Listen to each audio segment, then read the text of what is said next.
Thank you for joining us. I hope you're safe wherever you may be.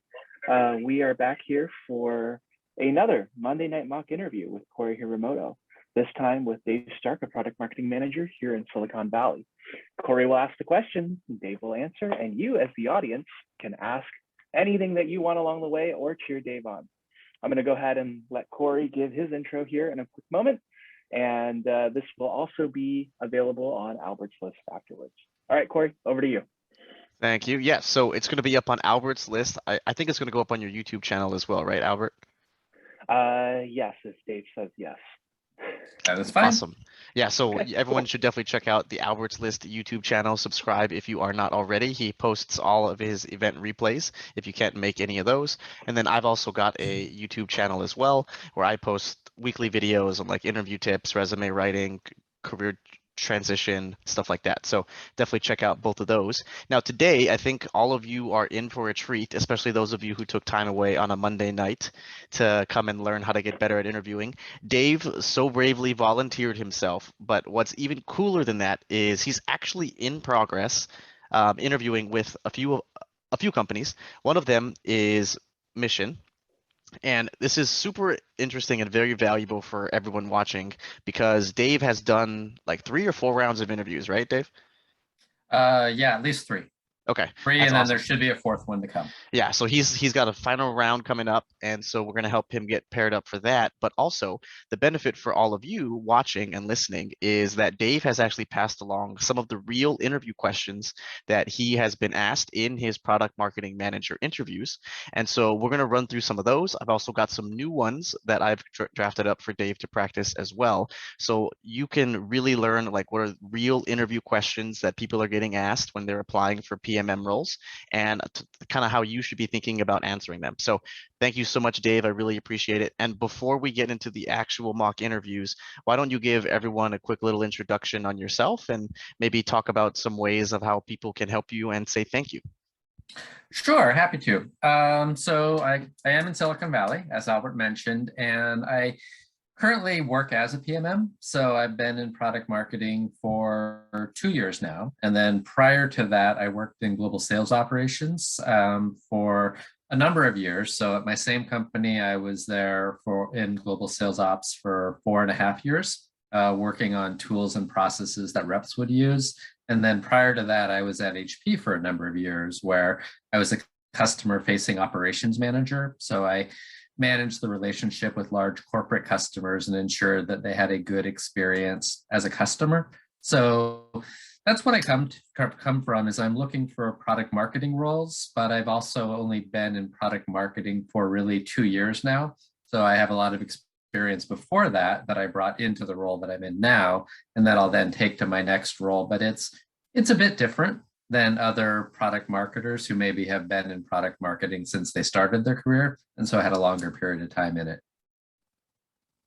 And actually, if I mean, not to detract too much from the purpose of tonight's session, but I love a good career transition story, and product marketing is super popular in the current environment right now, Dave. So just for like a quick summary for folks who are interested in potentially doing a career switch into product marketing, how did you do it?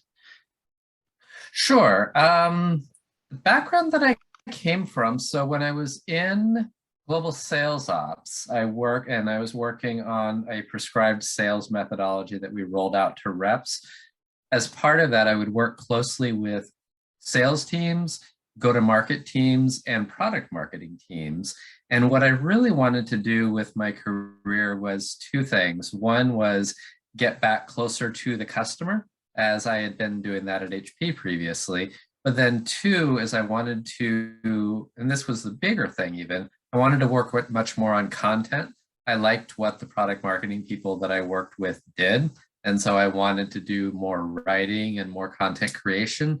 And the way that I made that transition was really just, I was and I'm in a very big company. And so I think what had happened was I don't think it was from just seeing a job posting. I think somebody had sent me to an internal recruiter, and I told them that I was interested in product marketing. And then they reached out to me and said, there's this opportunity. And then from there, I talked to the hiring managers and then made that transition into product marketing. And I actually did it's in terms of my 2 years in product marketing, really only one of those has been as a PMM. So the first year I was in a role where I was running a win-loss effort that was trying to determine why we were winning and losing deals. So it was sort of a transition, like a slow roll from global sales ops to running this win-loss effort, and then straight into more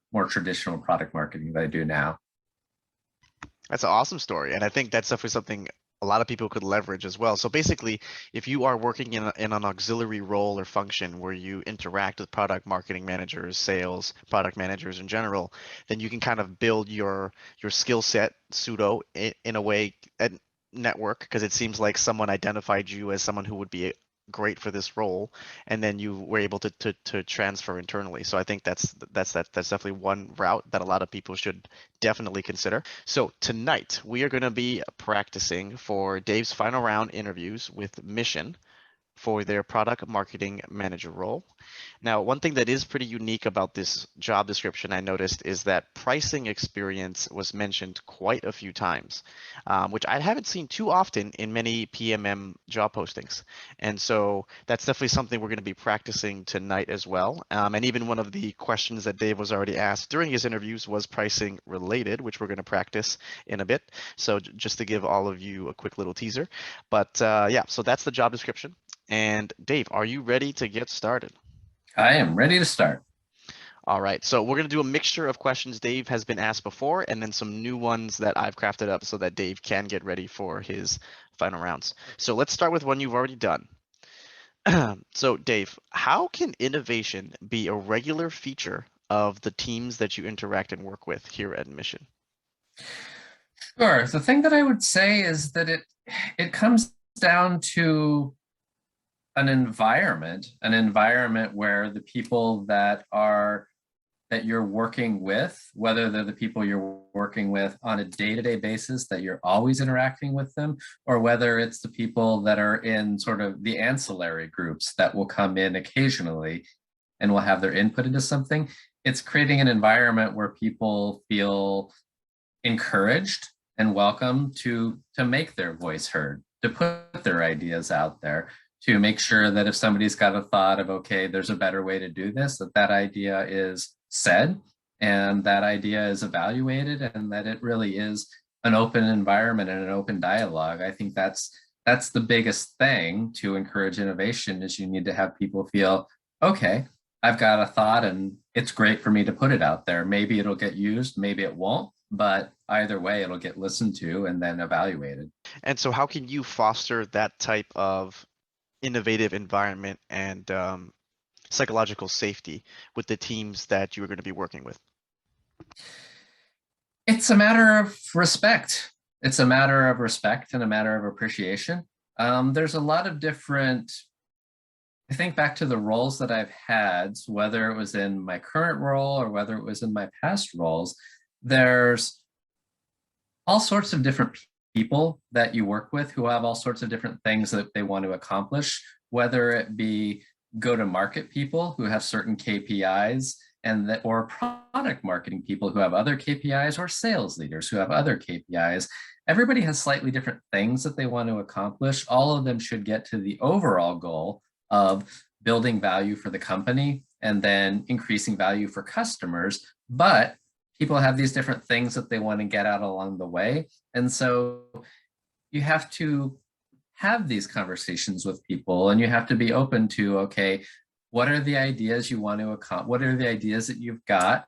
And then also, what are your KPIs? And like, can they be achieved? And can I help you be successful? Like, as we're getting to this overall goal of the company being successful. And that really does come from listening, from taking the time to hear, okay, what are the ideas? Taking the time to say, does anybody have anything they want to add? Taking the time to say, okay, are we getting everything on the table that we should discuss? Like, it's a very soft skill thing, but it's a very important thing. You really do have to build that environment of openness and collaborativeness and of listening, and then also keeping in mind that all these different groups have all these things that they want to get at, and you need to be cognizant of, okay, how can I help people succeed that, and then ultimately help everything work, value for the company and then value for customers. Great. Okay. So how much of that was the actual answer you gave in your interview? Probably all. Probably all. Probably all. Nice. Okay. And did they ask the same follow-up question that I did? Potentially, because if I remember correctly, like your follow-up question, it was a digging in. Mhm. And they may well have. They may well have. Okay, great. So this question is tough. Now it is a hypothetical question because it wasn't asking Dave to talk about a time when he did create innovation with his team, although he could have spun it that way as part of his answer if he wanted to, but they worded it as a hypothetical. And so that's what makes this question so difficult, is there's many different ways to essentially correctly answer this question. And so how Dave initially answered it was basically talking about creating psychological safety for the teams that he works with. And then so my natural follow-up question is, okay, great, how do you foster that type of environment to create such psychological safety, which therefore allows for innovation to happen? And then Dave explained how he does that by making sure that everyone's goals are achieved, KPIs, and then making sure that people's voices get heard. So overall, I think it's a solid baseline answer. I think it answers the question, but what I would love to see is for you to sprinkle in a little bit of your experience and knowledge as to what you've learned over your years of experience working in both sales operations and as a PMM, as to what specific things help innovate, or sorry, generate ideas for the folks that you're working with, whether that's for certain products, whether that may be from a pricing perspective, whether that may be from just a pure marketing perspective, right? Innovation is actually a broad term, and I'm sure they worded that in their question on purpose, just to see how you would kind of tackle it, right? If I was going to answer this question, I'd first want to define what innovation means for me as a PMM at Mission. Right? Maybe I'd categorize innovation into three different categories, right? One is around like the actual product itself, whether that's a new product or certain product features, probably by gathering customer feedback or looking at the market, maybe looking at competitors. The second way that I would define innovation is around like from your actual marketing expertise, right? Like how can you be innovative in terms of putting campaigns together or launching products, doing product launches, events, etc. And then maybe tackling innovation from like a third perspective, which could be something around, I don't know, like general creativity, or like, I don't know, psychological safety, or some like behavioral trait maybe.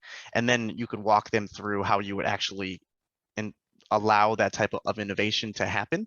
And then how you would do that would be, it would also reflect basically on the experience you have over your last 21 years working or so, as to how you've seen certain strategies, products, pricing, etc. evolve due to innovation, right? And then you can basically point to how you were at the center of all of these innovative things happening for X, Y, and Z company, or for X, Y, and Z product. And then that would inherently just solidify your case as like this standout PMM candidate that they basically have to hire. Does that kind of make sense? Mm-hmm. Yep. Yeah. Yeah. So it's kind of like going one level deeper. So right now your answer talks about the hypothetical situation and how you would answer it hypothetically. But now what I would love to hear is, okay, this is how I'm going to create innovation, but like, what does that really mean? How have I specifically done that in the past? Or like, what things have I seen that allows my company to be successful, or allows my product or my teams to be successful? And then that's kind of like how you would present the whole package to them, if that makes sense. Sure. Yep, for sure. All right. So let's do a new question. Oh, and by the way, Carolyn, I did see your questions, or Carolyn and Carla. Carla, I'll answer your question at the end, just so it doesn't detract from the mock interview session piece. And then Carolyn, I'll talk about Dave's resume at the end. All right, so new question. Dave, in the cloud space, what are successful elements of a product launch plan that either you have seen or you have personally been responsible for? So as I think about this, I think about it as a matter of breaking down the elements. So breaking down the components and the elements in terms of the specific work that I've done within product marketing, working on our data products. I haven't been involved in anything that has been an entirely new product launch, but I have absolutely been involved in products that we changed dramatically and then brought to market those changed products. And so it's a matter of getting all the elements right, of getting the pieces of, okay, we had a product that did one thing, and that was a very analytics focused product, but then that product was fundamentally changed in terms of what it did. And so going from being something that was about analytics to being something that was really much more about real-time personalization, really much more about, okay, letting marketers craft messages for specific audiences and deliver it to people in the moment. And so what we had to do is to try to make sure that the elements were broken down into pieces and everything was lined up properly. So when I say lined up properly, what I mean is that we had the timing right of, okay, as the product was changing, that we had changes that were occurring on the website so that there was messaging that was consistent with what we were putting to market and then what was out there for people to see online.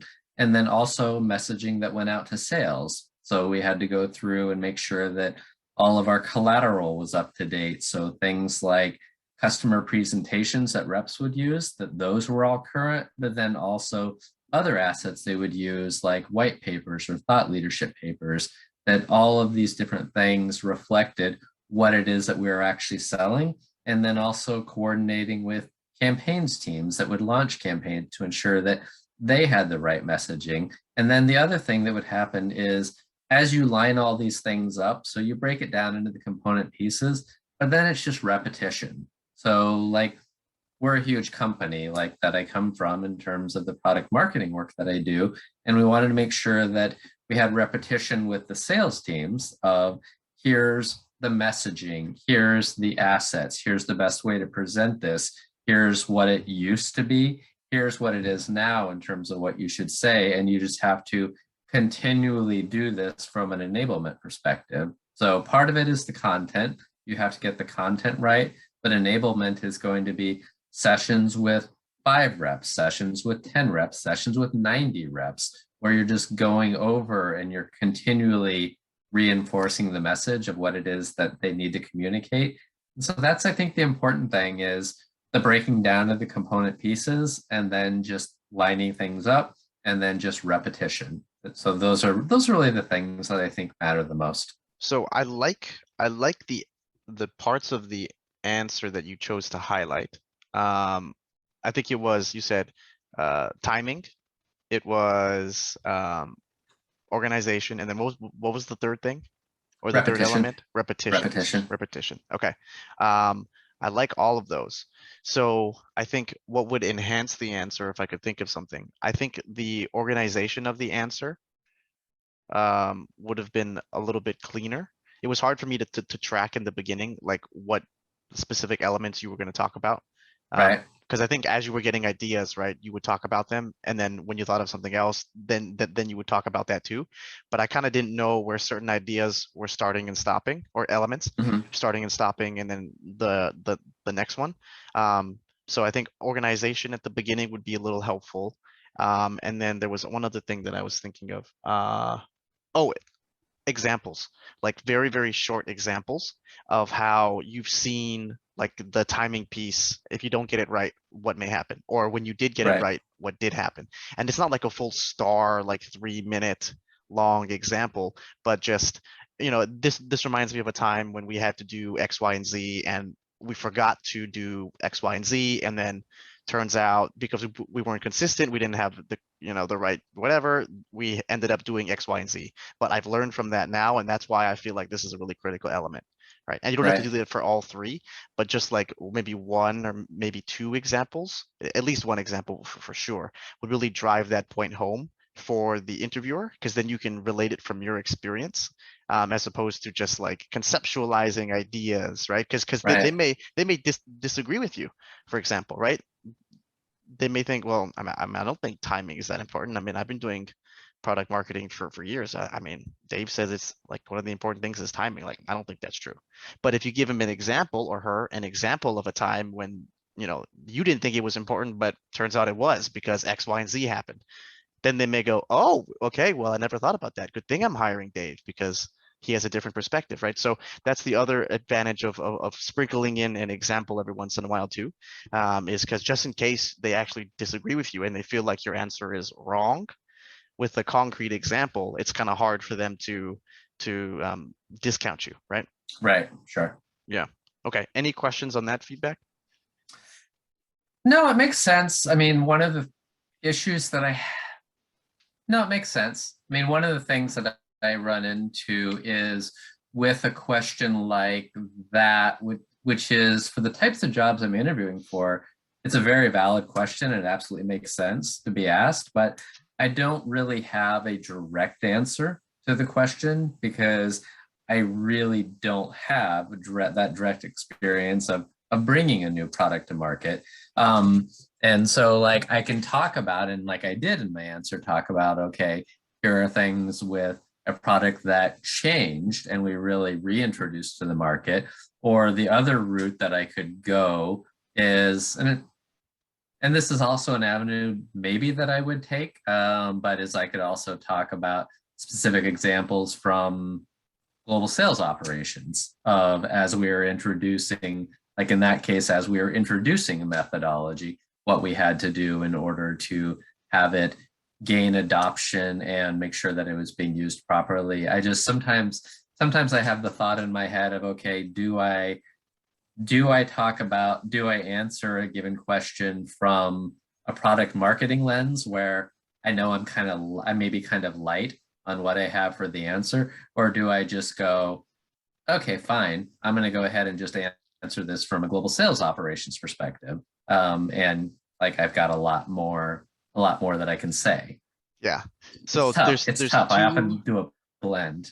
There's two questions baked in there. So the first question is around, Corey, which example should I share because I haven't done a specific like brand new product launch?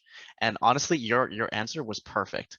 Because I mean, in my mind, whether it's a product rebrand or like new features for a product, etc., like you work at a much larger company than Mission, right? So even just rebranding a product or like launching a new feature could almost be the equivalent work and scope and scale of launching a brand new product at a smaller company, right? And so I think the example or route you chose to go was perfect, absolutely perfect. The second question is basically, Corey, what examples should I be sharing, knowing that I only have 2 years, maybe 3 years of product marketing experience and the rest is in global sales ops? Well, I think the relevance is always going to be important. So the closer you can get to the actual job itself is always better. However, you can't use the same projects over and over again, right? And given that you've been doing it for two years, give or take, once you kind of share an example or a project, and then that's kind of it, right? So in the next time you get asked another question, then maybe it will have to come from your time in sales ops. But I would say always start with the most relevant stuff first. And then once you've used it all up and you know that you can't go back, then you can definitely pull in some of the sales ops work. Got it. Okay, makes sense.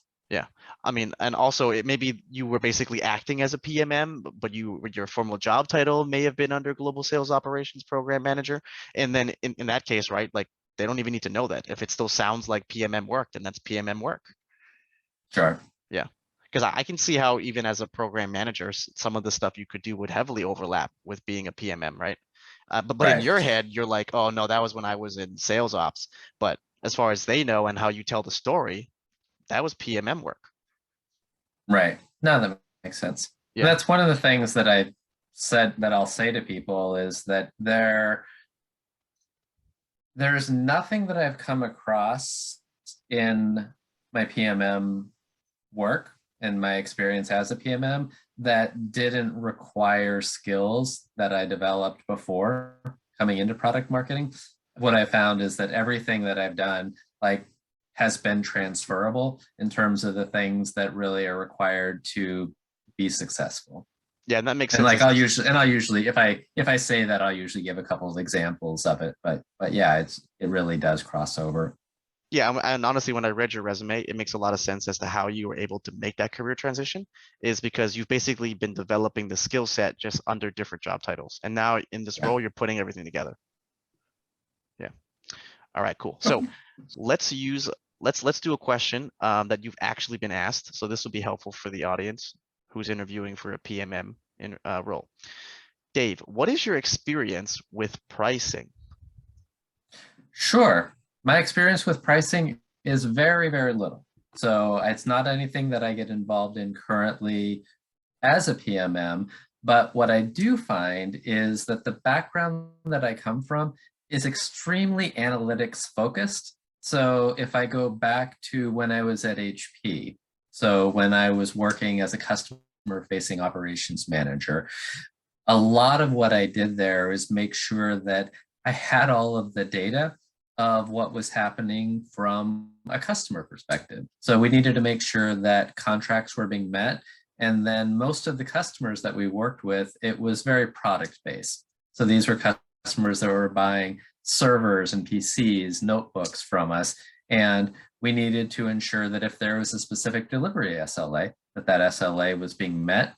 So with that role, I was responsible for running the data, for providing the information at quarterly business reviews to customers of here's how we're performing against our service level agreements. And I really was the person that ran, okay, here's what the numbers are. And then also for that role, I became the person that for our entire group, and we managed a number of different customers, myself and my peers, I would provide all of the rolled up forecasts.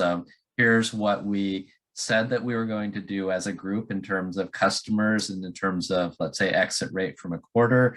Here's how we're tracking against it. Here's where we're expecting to go up a bit or down a bit. So everything I've done, like it really has been very analytics focused, and pricing is not something that I've been involved in, but I'm absolutely convinced I can pick it up easily just because I do feel I have a strong aptitude with numbers and determining, okay, how can you utilize data in order to make data-driven decisions? I look at pricing and I think it's in the same vein, and what I've done before will absolutely carry over to it.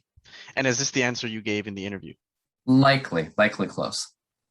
Okay. I may have given a different example. I may have talked about other work that I've done with data. But the general themes of what I talked about would have been the same. Okay. So this is a tough question, particularly because most PMM roles aren't so pricing focused, at least from what I've seen posted. And this one is pretty unique, and they mentioned it a couple of times, which makes me feel like this is probably something very important. This role is it's definitely a thing. Yeah. Yeah, and this role is reporting to the VP of marketing, Right. and typically pricing is done in larger companies. Like it's typically its own VP, but typically sits either under the product side or the marketing side. So I'm not too sure how adept your interviewer / hiring manager would be on the pricing side, which also may influence what makes a good versus bad answer. But so there's a couple of things. The first thing is Dave was very honest in the beginning, and he said he has not had experience with this, which honestly is probably pretty normal for most PMMs.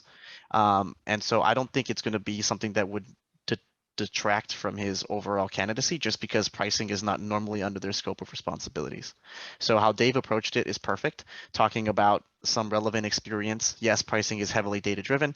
And so Dave tried to create and give that confidence that because he is data centric, he knows how to use data, leverage data to make decisions, and he can learn things very, very quickly, that pricing would be a quick and easy ramp for him. And that's quite honestly almost the best that you can do, given the hand that someone is dealt. And that's a good strategy for anybody who runs into an interview question asking about a specific skill that they don't necessarily have yet, and so that's always like a really good way to go about it. Now I do have a bit of a pricing background. I used to do pricing in my consulting work before I left to become a recruiter, so I have gotten some exposure to pricing. And so what I think would be helpful for you, Dave, especially given how pricing focused this role seems to be, is to look up how product pricing is typically done at larger companies, and like what are different pricing strategies, for example, right? What are different pricing structures, particularly in the SaaS space, because that's where pricing actually gets really complicated, as opposed to like selling on-prem or like, yeah, basically not SaaS products. Pricing is very, very simple. But when it comes to SaaS products, because there's so many elements and then there's services that you tack on, not just the product itself, and then there's the renewal rates, and then there's discounts, and then there's deal desk, right? So there's a whole bunch of elements that get involved in this, and that's why it can be very complicated. But I think getting some fundamental knowledge for yourself will also help influence your answer a little bit more, right? Okay. So not just saying, hey, I'm great with data, like, don't worry about it, I got it. But it's, hey, I'm great with data, and I've also done some research because I can tell that pricing is important. And I know that, from a very high level, there are 3 different pricing strategies, right, that many of our competitors use in the cloud space, right? And that may be just for initial deals, and then for renewals, typically, there's 2 or 3 different pricing strategies or structures that I have seen while working at my current company, right? Or, when it comes time for services, I've seen product pricing, look X, Y, and Z way, right? So coming in with a little bit of background knowledge and research would really, really knock this out of the park for you, right? As to the best of your abilities, which Right. is like, hey, I haven't done it personally, but I've been doing the research, or I'm getting exposure to it at Oracle, right? Or I know high level concepts, and so I can hit the ground kind of running as long as you give me a little bit of coaching along the way, right? As opposed to, yeah, I'm really good with data. Like, Sure. take a chance, right? Like, I'm really good at data, but I'm really good at data, and I've done this research, and I have a fundamental knowledge, so I can pick up things and onboard a little bit quicker. How do you handle projects where the change causes material drops in NPS/NSAT, and adjacent stakeholders begin pushing back on your approach? I think the thing you have to do is you have to try to drill into why. You have to try to drill into the details of, okay, you know that you've put something out there and you have data that's coming back indicating that there's a drop in customer satisfaction, which is the opposite of what you're trying to do. What we're trying to do with everything is we're trying to increase customer satisfaction and get to the point of building value for customers. And so if you've got information that's indicating that there's a drop, you really need to dig. So digging, it's going to be a matter of first starting off and trying to understand and make sure that it's right. Make sure that you have the right numbers to look in and go, okay, what are the data points that are coming in? Is there anything that potentially is wrong with the calculations? Is there anything that maybe it's not a drop? Like, it could very well be that it is, but you have to validate. You have to validate that the data that you're working with is correct.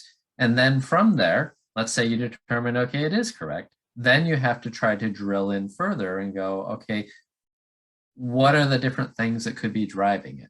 Like, is it a particular new feature? Is it a way a feature has been introduced? Is it a matter of there needs to be more training? Like, you just really need to try to drill in, okay, there is a problem and there is something that needs to be addressed, but just be very, very methodical and trying to understand, okay, what is it that's the problem? And then who specifically should tackle that problem? Like, that's one of the big things, is to try to understand, okay, who's the group that really can impact something and get them working on this effort to bring back customer satisfaction to the direction it should be going, and that's up and not down. Okay. And playing devil's advocate here, because I think that's what this question is designed for the interviewer to do. So let's say you look through the data, you figure out why the Net Promoter Score is going down, and you start talking to the group to fix it or whatever. But let's say the group starts pushing back on you and says it's not their fault. It's actually because X, Y, and Z, and you're looking in the wrong place, or they don't want to listen to you and or take your suggestions. What do you do then? You stay calm, for one. That's a key thing that happens. Like, we've all been in situations with work where things start to get inflamed and people start to get upset and people can become very entrenched. And so you stay calm and you take the approach that would prevent that entrenchment, prevent this idea of people just getting very set of, no, it's not us. We're not doing anything. We're not changing anything. So you stay calm. you take a rational approach, and then you try to figure out, okay, will these people support what needs to be done? Are there specific small things that they can do? And if those things start to make an improvement, then you can ask for more. You really try to take this idea of taking a calm approach, taking a methodical approach, building on the relationships that you've built with these groups, and maybe you try to take it one step at a time. And then if you can see an improvement from those results, maybe then you ask for more, but you just take it piece by piece and little by little. And I think the feedback from the person on Facebook says, I love this answer, exactly what we did at our company. So seems like you are right on the money there. In terms of my feedback for the question itself. So obviously it's the right answer. It's the correct answer. It's the safe answer. And I think it's the answer every candidate would give, right? If it's if you see your NPS going down, what are you going to do about it? Well, I'm gonna look at the data and figure out why it's going down and then solve the problem. So I would say your answer is like 80% of what I would recommend people to give. What I think the 20% is missing here, Dave, is what is your unique solution that only you have done or you can think of or that you would bring to them that no other candidate is going to be able to provide, right? That's kind of like the secret sauce that I always talk about with certain people, right? Right. I would challenge you to think about ways where you can get that extra 20%, because right now your answer is safe and it is correct, but it's also the same answer that the other 5 candidates who are applying for this role are going to give, right? So where is it that you think you can add something that's unique about yourself or about your answer, about your approach that would help you stand out? The other thing that I would add to this, and this gets to a matter of if you're dealing with, and so if you hit this spot where you're dealing with somebody who's saying, who's resistant to you asking to be something to be done, you also want to look at, is there another way? Is there another way to go about doing things? So I think of an example, and this is not necessarily working with a specific individual that was entrenched, but this was working with a situation that I was in that was entrenched, where when I came into product marketing, I was running win-loss, and win-loss is something that was done centrally across various Oracle pillars. And our leader, our executive vice president, left the company. And then with that, that functionally shut down all win-loss efforts across all of our pillars. So we were, in essence, left in a spot of, okay, is this program going to continue or not? Well, myself and one other person, we felt that there was value to it and that it was something that should continue. And so what I found is I found another way to run win-loss. And over a weekend, I built out win-loss using an entirely different survey methodology. And my peer and I, we then ran the program ourselves this entirely different way using a different approach where the goal was still the same of understanding what was causing deals to be won or to be lost, but the way that we went about it was completely different than what had been done across all of the pillars, because it was an entirely new way that we were the only pillar doing it because no one else took that approach.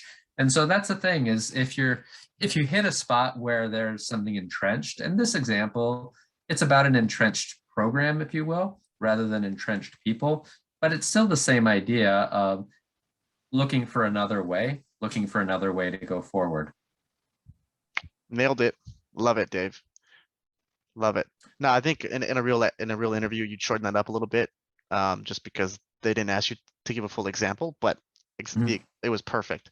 Overall perfect. I would just add the result of you like still continuing to do the win-loss effort, and like why it's so beneficial for Oracle, even though it basically shut down, and how you had this huge impact by keeping it going, you and this other person.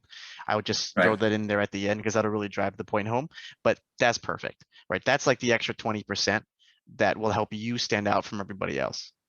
Because everyone else is going to say the same thing, right? Like, well, if the NPS is going out, I'm going to look at the data, and then I'm going to figure out why, and then I'm going to go fix it. So if you stop there, then you're like, okay, well, you know, Dave's answer was the same as Mike's, which was the same as Sally's, which was the same as Carl's. So who do I hire? Got it. Okay. Right. But it's like, oh yeah, but Dave said that, but Dave also mentioned about this time where he did blah blah blah blah blah. And then they're like, oh wow, that's great. Got it. Okay. All right, cool. Let's do one of the other questions that you have been asked. So this is another real life PMM interview question. Have you brought a new product to market before? That's kind of the same question as what we went through previously, though, isn't it? Because the answer that I would give is that I haven't brought a new product, but I have worked with an existing product that we reintroduced to the market. Right. But the other question was focused on the successful elements of a product launch plan. Okay. So this one, I would basically tackle a different aspect of it. So basically you would say, no, I have not brought a new product to market. And I would say, oh, that's totally fine. I understand. Seems like you guys have done like product rebrands or launched new features, etc. Right. So when you were doing that, how did you work on developing a pricing strategy? So I haven't brought a new, so to answer the original question, so I haven't brought a new product to market. But what I have done is brought an entirely new sales methodology to Oracle Salesforce.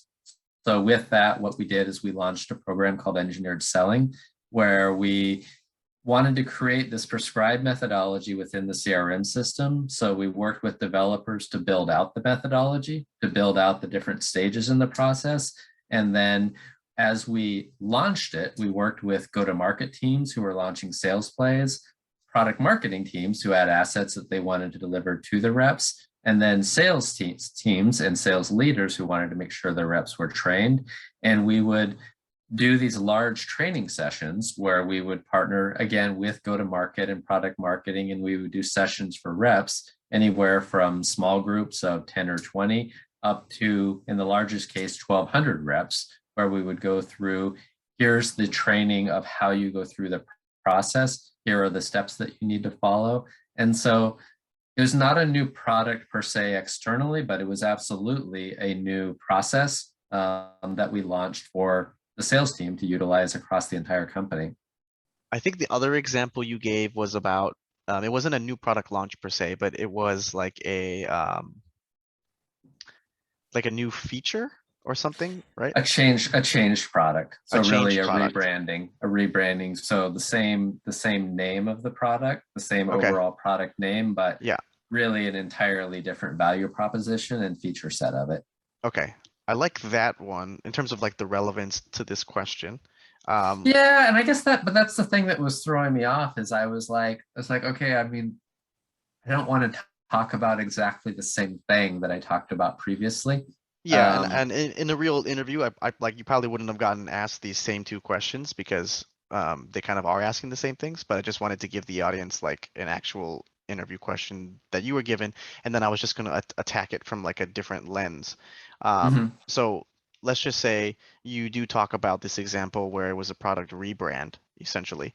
Were you involved on the pricing side of that product rebrand? Pricing, no. No. Okay. Were you exposed at all to like the pricing for it, or did pricing change at all? Was there a new strategy? No, there's definitely a new strategy in terms of the pricing changed, but the role that I've served is to make sure that the reps know what the new pricing is and that they know where to go in terms of getting information. One of the things that I find with our organization is that, and I feel a lot of large companies are going to be like this, people just don't know where to go to get information that is already out there. So that's one of the things I feel is very important is, yes, with the work I've done, like there is a lot of content creation, but there's also a lot of just traffic cop work. A lot of, oh, you're looking for this type of information, here's where you go to get it. Oh, you're looking for this type of information, here's where you go to get it. And I've always felt that that's an important role for somebody to serve. And this was the case before I was in product marketing, and it's the case when I'm in product marketing, is it's so valuable to fulfill that role of, oh, you want to know this? Here's where you go. Here's where you find it. Oh, you want to know this? Here's the person that you reach out to. And I've always prided myself in being someone that can serve that purpose. Awesome. Okay. I think you said that there was a new pricing strategy with the product rebrand. Is that right? Yes. Did you ever dig into why the pricing changed? The major reason that it changed is the value proposition became so very different from the perspective of this particular product. Previously was much more focused on just analytics. And as we changed it to be more about providing personalization capabilities, it was an entirely new value prop, an entirely new value prop, an entirely new thing that it was being provided. And so really, you really had to change everything in terms of how it would be priced, but then also just how it would be accessed, utilized, marketed, everything about it. And then can you extrapolate that out now to like high level concepts about pricing that you could then use for interview answers? I'm not sure. I think the big thing that occurs to me is like from the note that I made, this is obviously like not part of an answer to a question, but I think your statement was just so valuable of if you don't know something, if there's an area that you're not familiar with, there's ways to learn. Like there's information to learn where you can get to a point where, yeah, you're not making anything up. You can still say it's not something you've had direct involvement, but you can also say, here's like, I'm aware of this fact and here's what I've gone and learned about it. Like, I think that's the big thing. Like, I don't really feel like there's anything that I can reasonably extrapolate from that experience to say, here's what I know about pricing. But I feel like what I can do is I can go off on my own and learn things that I can come in and say, yes, I haven't had direct experience, but I do have a lot of experience and skill with numbers and analytics. And here's what I've learned about pricing. And I think it can be applicable to, your situation. Yeah, absolutely. I And think I guess that's what makes more sense for me. Like I just feel like I would be making up too much stuff if I was to try to extrapolate from my experience and to answer that question. Yeah. Now, I guess one of the reasons why I brought that up is because you kind of were already doing it, right? You told me the pricing strategy had to change because the value proposition of the product essentially changed, right? Which is a high level Right. concept, but is still pricing strategy related, pricing structure related, which means you could still talk about it at a high level, right? And like if you needed to talk about why a certain pricing strategy needs to be adopted, then you would say, well, pricing for me in my experience is always tied to the value proposition that the product provides. Right? Knowing what the true value proposition is or the true product features, et cetera, should drive our pricing strategy. Right. So therefore, like you can already speak confidently about something you know about pricing, right? You know that pricing should be tied to value proposition of the product and it should be True. correlated or related. And then I'm sure the pricing model is based again off of the overall value proposition, depending on whatever you shifted from, right? But basically you've gotten exposure now to two different types of value propositions. One was the analytics base, which is what it used to be before, which had a certain pricing structure. And now it's the new rebranded product, which is less analytics focused, but also has a new pricing structure. And I'm sure if there's sales materials that you were directing sales reps to go read, I'm sure there was a little bit in there about why pricing has changed, right? Like why Oracle is doing this, which would probably give you another like a high level insight though as to like how pricing strategies are ultimately created. Right? Because as a sales rep, I'm sure they would have they would tell them, right? Like pricing has changed because we want customers to focus on, X, Y, and Z, or we want you to drive more renewal sales as opposed to whatever, right? And even just from that, just in your auxiliary role, you could be like, okay, well, those are two other things I learned about pricing now, right? It's tied to pricing, it's tied to value proposition of the product. And also if you want to sell X, Y, and Z, you would price it this way. Or if you want reps to focus on X, Y, and Z, you would do X, all these other things. So I actually think you're cutting yourself a little bit short. Like there are pseudo experiences you've had if you have the time to go back and like dig into it, where you could actually speak very knowledgeably about pricing. Right. Got it. Okay. That makes sense. Yeah. Okay. We're almost at the top of the hour, but Albert has a question for you, which I think we should run through. And then I'm going to circle back to the questions from Carla and Carolyn at the beginning. But here's Albert's question. Sure. What is your proudest professional accomplishment so far, and why? I like helping people accomplish things.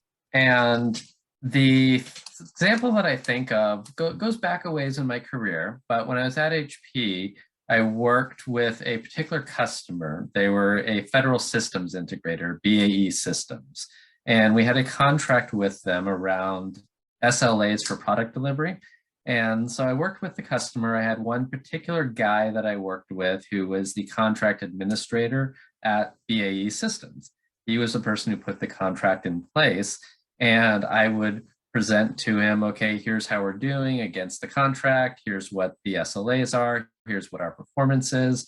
And then he came to me and he said, hey, I've got a problem. People aren't happy. They think it takes too long for us to get notebooks.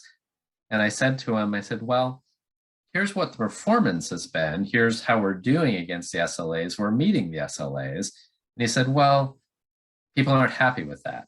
People think that it should be quicker, that they should get their notebooks more faster when they order them. And they're mad at me because I negotiated very standard service SLAs. And so Dave, sorry to interrupt, but just for timing purposes and for learning purposes for you and the audience, in general, from an interview perspective, this example is too far back, right? Okay. The question was your greatest professional accomplishment. Okay. And so you probably should pick something a little bit more recent, just in general. Okay. And also relevance here is going to be super key for you. And so as soon as you told me back at HP, I already know that that's more than 7 years ago. And I also know that's before you were a PMM. Sure. Okay. Right? So from an interview perspective, I think you should give me something more recent. And also that's kind of signaling that like you haven't done any major accomplishment since 2014, which is probably not the impression you want to give, right? Sure. I think the thing that I've done recently that I'm particularly proud of is we recently launched a customer data self-assessment. So that customer data self-assessment is designed for customers to quickly and easily go through 6 questions to determine what their competency is with customer data. And so I'm the person who built the assessment out. I worked with our agency in San Francisco. We actually built it based off of something that finance had done. But we looked at the assessment that finance had built, and I felt that it was good, but I felt that it could be better. So what I did is I worked with the agency to say, well, they took it this far, but they didn't take it a final step to having a score on the self-assessment and to having a report that generates from it. Is that something that we could do? We figured out that we could. And so I provided all of the content for the questions that would get asked, the blurbs that would come up when answers are given, the way the score would calculate, and then what the report looks like when it generated. And we took it all the way through, we built it out, and we made it available to customers, something that it can be accessed on the website of how do I determine my competency with customer data? And it was a very successful program, which we're then implementing across our other areas. So beyond our customer data platform, we're doing a path to service excellence, a path to sales excellence, a path to marketing excellence. And it's good. It's a good thing that we built. I like this example more because it's more recent. What it would tie the whole thing together is if you can explain to me how that relates to being in product marketing. Like, did you build personas off of that? Like, what was the point of doing it type, Demand generation. So we built it for demand generation. So the biggest thing that occurs is a customer will go through the assessment. They reach the point of they've taken the questions and they have an initial page, which is an overview of how they did. But then to view their score, they click on a button to view my score. And then from there, it goes through a gate where they put in or they verify their email. And then that email then flows through to our BDC team, and they get it as a lead that they can follow up on as here's someone really interested in customer data management. And then so we built it for demand gen. And then the result of that in terms of revenue, leads generated, conversion would be? Too early to tell. So it's been launched for about a month now. And so too early to tell what the ultimate results are going to be. But it should be successful. And again, it's also something that we're confident enough in it as an approach that we're rolling it out to other areas beyond just data, the marketing, sales, and service. All right, Albert, hopefully you enjoyed that piece. Now, let me just circle back real quick. There was questions at the beginning, and I think these are probably more for Dave than for me. Carla is asking Dave, can you talk about how the questions have changed as you advanced in the interview process? She is interviewing for a marketing role, and they asked her for like a work sample, and she is unsure if she'll get the same interview questions at the beginning as she goes through the interview process. I find it varies. So like Mission, for instance, Mission, the way that they structure their interviews, and like they're making it up as they go, but I think all of us really are, is there was an initial screen with a recruiter. What was interesting about the initial screen for Mission was it was very different than any recruiter screen that I've ever had, and that it actually was much more of an interview. I've found, and I've had a lot of recruiter screens over the last few months. By and large, I found most of the recruiter screens, like really what they're trying to, I feel like what they're really trying to do is just determine if you can speak somewhat coherently, and then they want to just put you in front of the hiring manager to see if they want to talk to you. For Mission, like it actually was kind of an interview with the recruiter.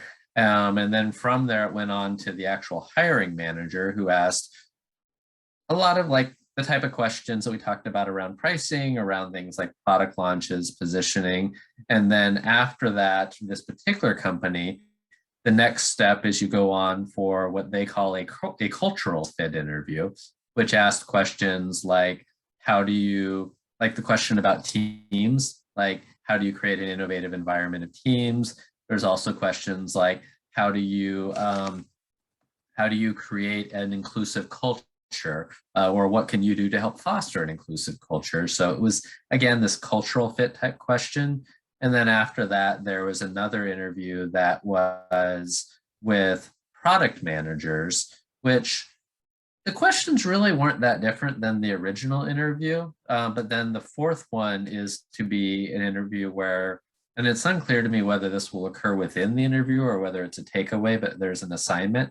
So yeah, I don't know. I mean, in that case, there are different, like the cultural fit interview did have a lot more of those type of questions, but I've found that oftentimes, like in progressing, it doesn't seem like the questions change a lot because they're just different people asking them.